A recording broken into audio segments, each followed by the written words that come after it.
Hello everyone, स्वागत है आपका आज के इस सेशन में और मैं हूं आपका कॉमर्स वाला भैया। हाँ जी, तो बच्चे क्या हाल चाल। आज हम लोग शुरू करने जा रहे हैं, जैसा कि मैंने कमिट किया था कि 1 तारीख से यानी 1 मार्च से हम लोग बिजनेस स्टडीज की 12th क्लास की जो पूरी सीरीज है बीएसटी मैं ले रहा हूं, सूरज सर अकाउंट्स और इकोनॉमिक्स ले रहे हैं। तो आज 1 मार्च है और 1 मार्च से हमने बीएसटी की शुरुआत करनी है। तो देखिए, अभी से 12th की पढ़ाई करिएगा, 20 मिनट 15 मिनट करते जाइएगा, नोट्स बनाते जाइएगा, तो आपके एग्जाम के टाइम में आपको भारी नहीं लगेगा, यानी कि ज्यादा दिक्कत नहीं आएगी। लेकिन अगर अभी आप छोड़ते चले जाइएगा, अभी आप मस्ती करिएगा और लास्ट में 2 महीने पढ़िएगा, तो फिर आपके रिजल्ट्स में इफेक्ट दिखेंगे। इसलिए अभी 15 से 20 मिनट का लेक्चर देखिए, उसको नोट डाउन करिएगा और उसके साथ साथ रिवीजन थोड़ा बहुत करते रहिएगा और मस्ती करते रहिएगा, है ना। वो क्लास के वो बच्चे बनिएगा जो कहते हैं ना, नहीं पढ़ते और लास्ट में टॉप कर जाते हैं, वही वाले बच्चे आपको बनना है। ठीक है, तो शुरुआत करते हैं ज्यादा लेट ना करते हुए। आज हम लोग का जो बीएसटी का पहला यूनिट है, पहला चैप्टर है, उसमें है nature and significance of management. तो भाई साहब पूछा है कि मैनेजमेंट होता क्या है, क्या बोलते हैं, मैनेजमेंट किसको कहते हैं। ठीक है, तो एक बात बताइएगा, पहले मैं आपको 2 एग्जांपल्स देता हूं, समझाता हूं, देखता हूं आपके लाइफ में वो चीजें हुई है या नहीं हुई है। अगर मैं बात करूं बच्चे, एक बात बताना कि क्या आपके घर के आसपास में आपने कोई घर बनते हुए देखा है। सर बिल्कुल देखा है, हमारे घर के आसपास में बनते ही घर, या हो सकता है आप ही का घर बन रहा है। जी बिल्कुल। तो जब आप बात करते हैं घर बनने की, तो आपने देखा होगा कि जब घर बनने की शुरुआत होती है, नींव वगैरह रखना होता है, तो फिर एक इंसान काम लगा के 4-5 लोगों को बताकर और वो चला जाता है। ठीक है, फिर वो सामने आता है, क्या काम हुआ उसकी जानकारी लेता है। ठीक है, ये तो हो गया 2-4 दिन। आपने ये भी देखा होगा कि जब आपके छत की ढलाई होती है, जब छत आपका बन रहा होता है, वो होता है ना तब, और उस दिन एक मशीन आता है बड़ा वाला, और उस दिन क्या होता है, बहुत सारे लोग आ जाते हैं और फिर फटाफट काम करना शुरू करता है। उस दिन एक वो भी इंसान आता है जो 4-5 लोगों को इंस्ट्रक्ट करके जाता है और बता के जाता है काम ऐसे करना है। ठीक है, और फिर फाइनली उस दिन वो क्या करता है, वो फटाफट सारे लोगों को काम पे लगाता है, इधर उधर वाले सारी चीजें मैनेज करता है, और फाइनली हमारा घर बन जाता है, या आसपास का किसी का भी घर आपने देखा होगा बन जाता है। यहां पे ये इंसान क्या कर रहा था, जो मेन इंसान था वो लोगों को मैनेज कर रहा था, वो लोगों को बता रहा था कि भाई साहब कौन सा काम कैसे करना है, कितने सही ढंग से करना है, कितना गिट्टी बालू जो होता है वो घर के ऊपर जाएगा, कितना ईटा होगा, कैसे होगा, वो सारा का क्या कर रहा था, कोऑर्डिनेट कर रहा था, वो सारी चीजों को देख रहा था, वो अलग अलग जगह से सारे लोगों को मैनेज कर रहा था। एक तो ये एग्जांपल है। दूसरा एग्जांपल आपने देखा होगा किसी ऐसे ऑफिस में, जैसे आपने देखा होगा कि मूवीज में अक्सर आप देखते होंगे, अगर मान लीजिए आप किसी बड़े ऑफिस में अगर नहीं गए तो आपने मूवीज जरूर देख रखा होगा। उस मूवीज में कुछ जगह पे एक ऐसा ऑफिस दिखाया जाता है जहां पे बहुत सारे लोग होते हैं, इंटरव्यू ली जाती है, फिर वहां पे वर्कर्स होते हैं, मैन्युफैक्चरर होते हैं। अक्सर ये पुरानी मूवीज में ज्यादा दिखाया जाता था, जहां पे एक यूनियन होता था, एक वर्कर्स, बहुत सारे लोग होते थे, उधर से कार में उतरा हुआ एक आदमी आता था और वो क्या करता था, वो मालिक होता था, और इधर यूनियन का एक लीडर होता था, मैनेजर्स होते थे। आपने देखा होगा अक्सर ऐसी मूवी में। ये क्या होता है, यहाँ पे वर्कर्स का, यूनियन का जो हेड होता था वो वर्कर्स के लिए लीडरशिप करता था, और उसी तरीके से जो पूरी ऑर्गेनाइजेशन जहां पे इंटरव्यूज वगैरह होते थे, वहां पे चीजों को करने के लिए एक मैनेजर होता था, जो चीजों को क्या करता था, मैनेज करता था। तो बच्चे, अगर मैनेजमेंट की बात करी जाए तो मैनेजमेंट का हिंदी होता है प्रबंधन, मतलब चीजों का प्रबंध करना, to manage the things efficiently and effectively. क्या बोलते हैं कि भैया चीजों को मैनेज करना ही मैनेजमेंट कहलाता है। कैसे, इफिशिएंट तरीके से और इफेक्टिव तरीके से। बात समझ में आ रहा है जी सर। तो चलिए आज इस चीजों को लेकर और डेप्थ में हम लोग पढ़ाई करते हैं, शुरुआत करते हैं क्या अपने क्लास की, आइएगा जी। चलिए, तो सबसे पहले वेलकम टू द कॉमर्स वाला भैया, है ना। ये अब देखो, नोट्स तो चाहिए होंगे तुम्हें, बिना नोट्स के तो तुम काम करोगे नहीं, है ना। तो अगर नोट्स तुम्हें चाहिए तो तुम क्या करना, यहां चले जाना, टेलीग्राम तो चला रहे होगे, कॉमर्स वाला भैया बाय एनडब्ल्यूबी, इसको सर्च करना, इसको ज्वाइन कर लेना, यहां पे मैं नोट्स डाल दिया करूंगा। ठीक है, इसके साथ साथ चैनल को कर लेना सब्सक्राइब, अगर नए हो तो चैनल को सब्सक्राइब कर लेना, क्योंकि 11th और 12th से रिलेटेड सारे कॉमर्स की चीजें आपको यहाँ मिल जाएंगी। उसके साथ साथ अगर कोई दिक्कत आ रही है तो इस नंबर पे व्हाट्सएप करना, आपके प्रॉब्लम को सॉल्व करने की कोशिश करेंगे। तो हम लोग क्या कर रहे हैं, क्लास 12 का बिजनेस स्टडीज कर रहे हैं। देखो आपके सिलेबस में जो पहला यूनिट है ना, उस पहले यूनिट में ये सारी चीजें दी गई है। देखो सबसे पहला का बात है मैनेजमेंट कॉन्सेप्ट क्या है, ऑब्जेक्टिव्स, इंपॉर्टेंस क्या है, इसकी बात करी गई है। मैनेजमेंट को साइंस, आर्ट्स और प्रोफेशन क्यों कहा जाता है, इसकी बात करी गई है। लेवल्स ऑफ मैनेजमेंट की बात करी गई है। फंक्शंस ऑफ मैनेजमेंट की बात करी गई है, जिसमें हम planning, organising, staffing, directing, controlling की बात करी गई है और कोऑर्डिनेशन कॉन्सेप्ट्स के बारे में बात किया गया। आज हम लोग बात करेंगे मैनेजमेंट के कॉन्सेप्ट्स की, उनके ऑब्जेक्टिव्स की, उनके इंपॉर्टेंस की और कुछ डेफिनेशंस देखेंगे और उसी तरीके से हम लोग शुरुआत करेंगे। तो अगर हम बात करें कि क्या होता है मैनेजमेंट, मैनेजमेंट किसको बोलते हैं भाई साहब, मैनेजमेंट बोलते हैं क्या, इसको हिंदी में क्या बोलते हैं, प्रबंधन। क्या कहा जाता है, प्रबंधन। Means to manage the things efficiently and effectively। नहीं, जैसे वो मैनेजर कर रहा था इंटरव्यू लेने के वाला में, जैसे वो इंसान कर रहा था जब जो घर बना रहा था, तो वो चीजों को मैनेज कर रहा था, नहीं, उसको हम लोग बोलते हैं मैनेजमेंट। अब बात को ध्यान से समझिएगा अगर मैनेज करना है तो क्या मैनेज करना है, हम यहां पढ़ रहे हैं बिजनेस, बिजनेस स्टडीज पढ़ रहे हैं, तो हम यहां बात करेंगे बिजनेस के मैनेजमेंट की। कुछ जगह ह्यूमन के रिसोर्स मैनेजमेंट की बात करती है, जैसे अगर मैं एग्जांपल लूं आपका वो वर्कर्स वाला, तो वो ह्यूमन रिसोर्स को मैनेज कर रहा था। अगर मैं बात करूं मैनेजर वाला, तो वो बिजनेस को मैनेज कर रहा था। मैन्युफैक्चरिंग वाला, तो वो लीडर को मैनेज कर रहा था। वो इसी तरीके से हर चीज का मैनेजमेंट होता है। लेकिन हम लोग किसकी बात करने वाले हैं, हम लोग बात करने वाले हैं बिजनेस के मैनेजमेंट की, कि जब भी कोई बिजनेस की बात होगी तो उसका मैनेजमेंट कैसे करेगा मैनेजर, जो भी वहां का मैनेजर होगा उसको मैनेज कैसे करेगा। आइए हम लोग शुरू करते हैं। देखिए मैनेजमेंट का मीनिंग क्या दिया है, इसको ध्यान से देखिए। क्या कह रहा है, management is what managers do. Manager वही, मैनेजमेंट वही चीज है जो क्या करते हैं। ये देखिए आपके पास स्क्रीन पे दिख रहा होगा आपको, मैनेजमेंट क्या है, मैनेजमेंट वही है जो मैनेजर्स करते हैं। क्या करते हैं मैनेजर्स, वही काम।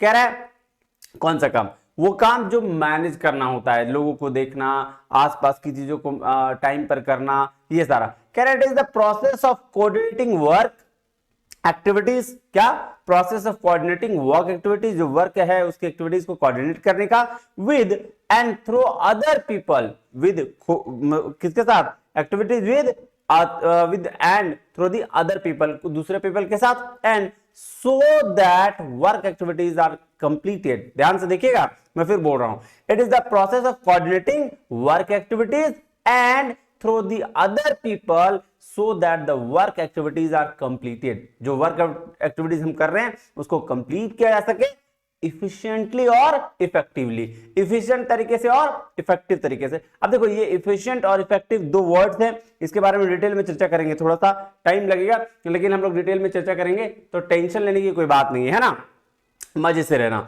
चलो अब देखो दूसरा टर्म क्या कह रहा है, कह रहा है the term management is used to refer the process of managing the activities of an enterprise।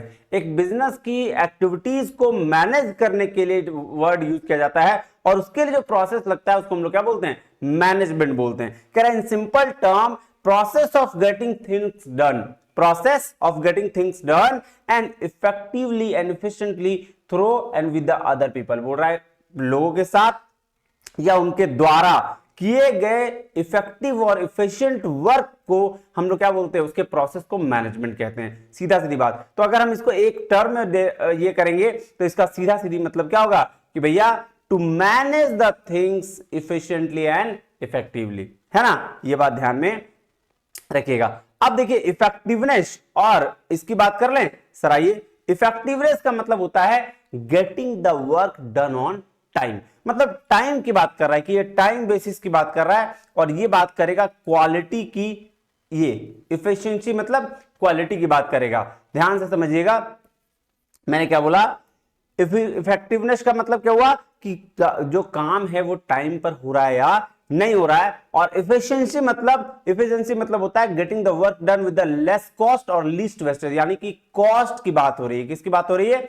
Cost की बात हो रही है। तो इफेक्टिवनेस और एफिशिएंसी में फर्क कितना है? इफेक्टिवनेस बोलते हैं प्रभाव, मतलब आप समझ रहे हो क्वालिटी ऑफ द टाइम, कि कितने अच्छी तरीके से वो काम किया जा रहा है। और एफिशिएंसी बोलते हैं कि कितने कम कॉस्ट में या लीस्ट वेस्टेज के साथ जो काम किया जा रहा है। ठीक है, जैसे कोई काम कर रहा है, अगर कोई इंसान किसी काम को अपने टाइम पर कर देता है, जैसे 5 घंटे का टाइम लिया और 5 घंटे में वो कंप्लीट कर दिया, उसको बोलते हैं इफेक्टिवनेस। और अगर कोई इंसान जो मान लो 5 रुपए को कॉस्ट आने वाला था और वो 3 रुपए में बना के दे देता है, उसको हम लोग बोलते हैं लेस कॉस्ट, या जो काम किया वो एफिशिएंट तरीके से किया।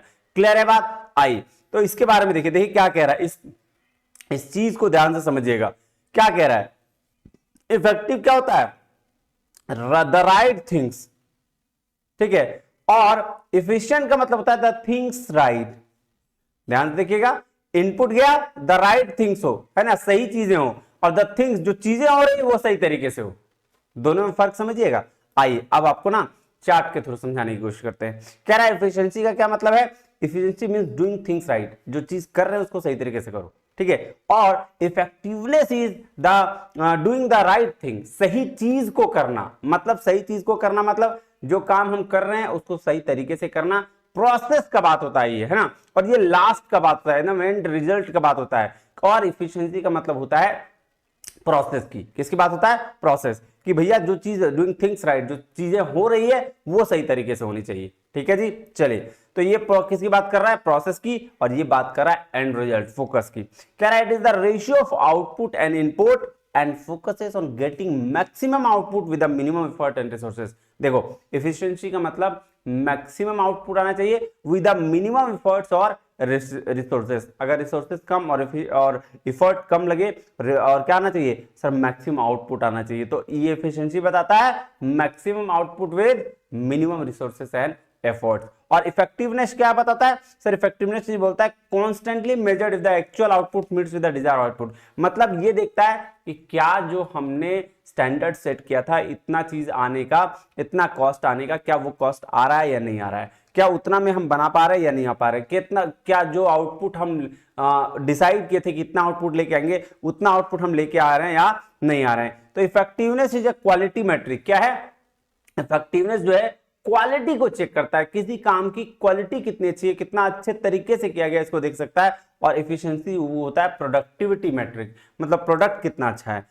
क्या कह रहा है इसको ध्यान से देखिए, ये 5वां नंबर बहुत इंपॉर्टेंट है। क्या कह रहा है?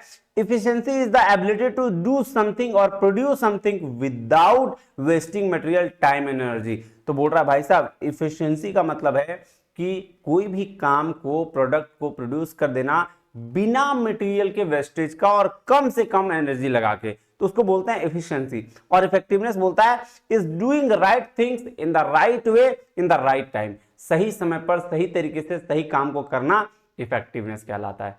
कोई दिक्कत, कोई परेशानी, कोई तकलीफ नहीं? मुझे तो नहीं लगता कि कोई परेशानी तकलीफ आपको हो रही होगी, है ना जी? जी चलिए, तो ये बात हुई क्या आपका इफेक्टिवनेस और आपकी ये एफिशिएंसी की। अब कुछ डेफिनेशन, कुछ लोगों ने डेफिनेशन दिया है, उस डेफिनेशन की हम लोग बात करते हैं। आइए उस डेफिनेशन की बात कर लें सर? बिल्कुल बात कर लीजिए। आइए ये देखिएगा, बस अगर मैं बात करूं पहले कौन है?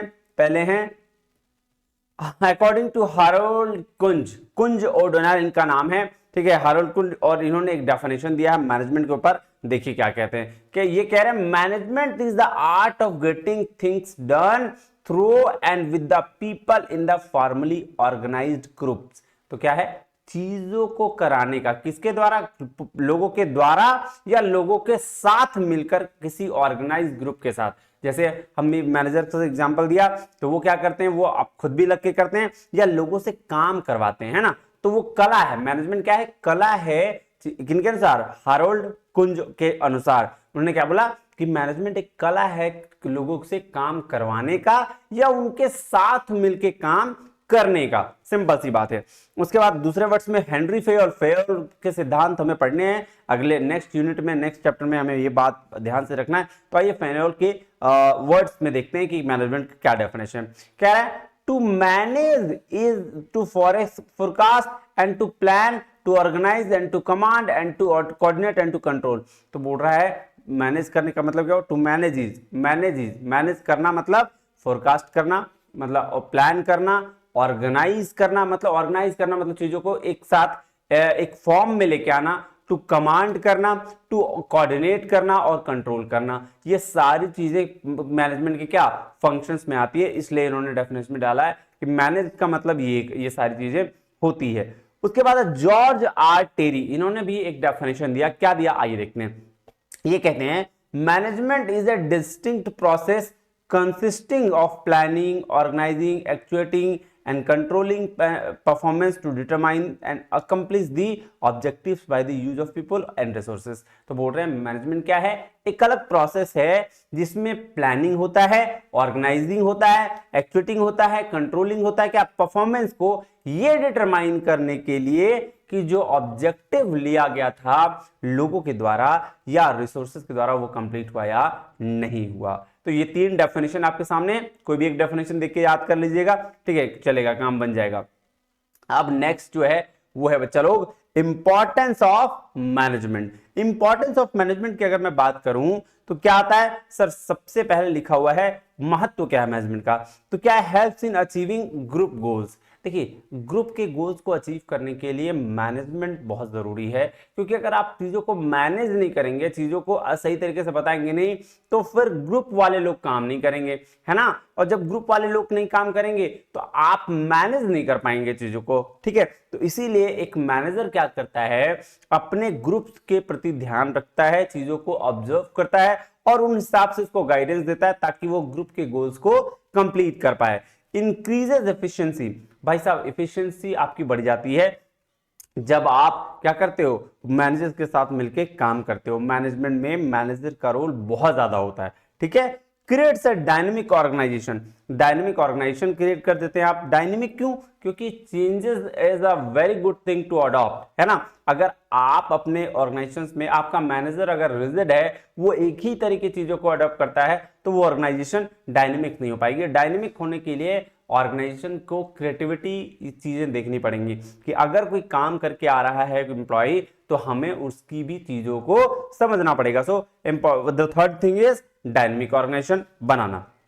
Helps in achieving personal objectives. देखो ग्रुप के गोल्स को मैनेजर तो अचीव करवाता ही है, लेकिन वो मैनेजमेंट हेल्प करता है कि आप पर्सनल गोल्स को अचीव कर लीजिए। क्योंकि अगर आपका टाइम मैनेजमेंट सही होगा, आपका वर्क्स मैनेजमेंट सही होगा, है ना, आपकी सारी चीजें अगर सही तरीके से मैनेज होंगी, तो आप अपने पर्सनल ऑब्जेक्टिव को भी अचीव कर पाएंगे। अदरवाइज आप अगर सुबह सोना है, सुबह उठना है 5 बजे और अगर आप उठ गए 10 बजे, तब तो काम पे गए और फिर आप चीजों को मैनेज नहीं कर पाएंगे। तो हर चीज है, time management is very important, works management is important, ठीक है, चीजों को कैसे करना है वो सारी चीजें इंपॉर्टेंट है। और ये सारे का इंपैक्ट किस पर पड़ेगा, पर्सनल ऑब्जेक्टिव पे। Helps in the development of the society, ये बात भी सही है कि अगर आप मैनेज करेंगे चीजों को सही तरीके से बिजनेस में, तो आप डेवलपमेंट ऑफ सोसाइटी भी कर सकते हैं, कॉर्पोरेट सोशल रिस्पॉन्सिबिलिटी, है ना, के तहत भी, है ना। चलिए अब है भाई साहब ऑब्जेक्टिव ऑफ मैनेजमेंट। अगर बात करें ऑब्जेक्टिव्स ऑफ मैनेजमेंट का, तो क्या उद्देश्य होता है, तो उद्देश्य को ना 2-3 तरीके से बताया गया। पहला उद्देश्य बताया गया ऑर्गेनाइजेशनल ऑब्जेक्टिव्स, कि ऑर्गेनाइजेशन के बेस पर क्या क्या ऑब्जेक्टिव कहा जा सकता है। कह रहा है main objective of an organisation should be the fulfil of economic objectives, survival, profit and growth. देखो जब भी कोई ऑर्गेनाइजेशन काम करती है तो सबसे पहला प्रॉफिट होता है कि वो सर्वाइव करे, प्रॉफिट अर्न करे और उसकी ग्रोथ अच्छी हो। अगर किसी ऑर्गेनाइजेशन की प्रॉफिट अर्निंग ज्यादा होगी तो उसका ग्रोथ भी अच्छा होगा और वो सर्वाइव भी कर सकती है। तो इसीलिए इसने बोला कि सबसे पहले क्या सर्वाइवल चाहिए, मतलब मैनेजमेंट इस तरीके से मैनेज करे चीजों की कि ऑर्गेनाइजेशन का सर्वाइवल जरूर हो और उतना इवन मतलब बोलते हैं ना कि कम से कम उतना रेवेन्यू कमा ले जाके अच्छे से वो सर्वाइव कर पाए। दूसरा पर्पस जो होगा, दूसरा ऑब्जेक्टिव जो होगा वो मैनेजमेंट का, कि प्रॉफिट अर्न करे। अगर आप प्रॉफिट अर्न करेंगे तभी आप सारे रिस्क और कॉस्ट को बियर कर पाएंगे और तभी आपका बिजनेस आगे चल पाएगा। तीसरा जो है वो है ग्रोथ। अगर मैं बात करूं ग्रोथ की, तो ग्रोथ क्या है? ग्रोथ बोलते हैं जब एडिशन टू द वैल्यू हो जाए। Management must ensure growth of the business. Business के ग्रोथ को कौन का देखता है? मैनेजमेंट देखता है। तो मैनेजमेंट में हम ये देखते हैं, कैसे कैसे देखेंगे ग्रोथ, कि भैया आज अगर मेरा 100 करोड़ का सेल्स हो रहा है तो अगले 2 साल 1 साल बाद 200 करोड़ 300 करोड़ का सेल्स हो रहा है, इंप्लॉइज वगैरह प्रोडक्ट्स वगैरह अच्छे हो रहे हैं, तो हम कहते हैं कि हमारा ग्रोथ हो रहा है। तो ये हो गया पहला ऑब्जेक्टिव, ऑर्गेनाइजेशनल ऑब्जेक्टिव। दूसरा ऑब्जेक्टिव होता है सोशल ऑब्जेक्टिव। अब समाज के प्रति भी मैनेजमेंट का, हर ऑर्गेनाइजेशन का कुछ ना कुछ रोल होता है। तो as a part of this society organisation को क्या करना चाहिए? बेनिफिट, कुछ ना कुछ बेनिफिट सोसाइटी के लिए करना चाहिए। इसलिए आप देखते होंगे कभी कभी आपने बहुत सारी चीजें देखी होगी, जैसे आपके स्कूल में बहुत सारे बस जो होते हैं वो किसी ना किसी कॉर्पोरेट के द्वारा दिए गए होते हैं, किसी ना किसी बिजनेसमैन के द्वारा, किसी ना किसी ऑर्गेनाइजेशन के द्वारा दिए गए होते हैं। बहुत सारा पार्क देखोगे, बहुत सारी ऐसी चीजें देखोगे जो लिखा हुआ रहेगा स्पॉन्सर्ड बाय या फिर गिवन बाय, ऐसा लिखा हुआ रहेगा। वो क्या है? वो सोशल ऑब्जेक्टिव है ऑर्गेनाइजेशन का। और तीसरा होता है पर्सनल ऑब्जेक्टिव। पर्सनल ऑब्जेक्टिव कहने का मतलब कि वो जो आपके अलग अलग डिफरेंट पर्सनालिटीज आपके साथ रह रहे हैं, डिफरेंट बैकग्राउंड के लोग रह रहे हैं, उनको क्या करना? उनको पहचानना, पहचान के फिर और उसके साथ उनके लिए कुछ करके और उनके ऑर्गेनाइजेशन के साथ ऑब्जेक्टिव को मैच करना, और जिससे क्या हो? उनका पर्सनल ऑब्जेक्टिव भी फुलफिल हो। देखो कह रहे हैं organisation consist of people who have different personalities background, management has reconcile the personal goals and organisational objective. देखो ये बात कह रहा है कि उनके पर्सनल ऑब्जेक्टिव को पहचानना, अलग अलग लोग अलग अलग जगह से होते हैं, उनकी वैल्यूज को देखना, उनके बारे में उसके डिफरेंट पर्सपेक्टिव को समझना, और फाइनली उनको रिकंसाइल करके उसके पर्सनल गोल्स, ऑर्गेनाइजेशनल और उनके ऑर्गेनाइजेशनल ऑब्जेक्टिव को भी पूरा करना। तो 3 तरह के ऑब्जेक्टिव। पहला ऑब्जेक्टिव ऑर्गेनाइजेशनल, जो ऑर्गेनाइजेशन की जरूरी है, क्या क्या? सर्वाइवल, प्रॉफिट और ग्रोथ। दूसरा सोशल ऑब्जेक्टिव, जो बेनिफिट टू द सोसाइटी हो, सोसाइटी के बेनिफिट्स के लिए काम किया जा रहा हो। और तीसरा है पर्सनल ऑब्जेक्टिव। पर्सनल ऑब्जेक्टिव मतलब खुद का उद्देश्य, है ना, वो सारा चीज। चलिए, तो ये थी आपकी बिजनेस स्टडीज का पहला क्लास। आई थिंक आपको मजा आया होगा, और मजा आया होगा तो इसको शेयर और लाइक करना भूलना मत, है ना, इससे हमें इंस्पिरेशन मिलता है। चलिए मिलते हैं नेक्स्ट क्लास में, तब तक के लिए बहुत बहुत धन्यवाद। Thank you very much. जय हिंद।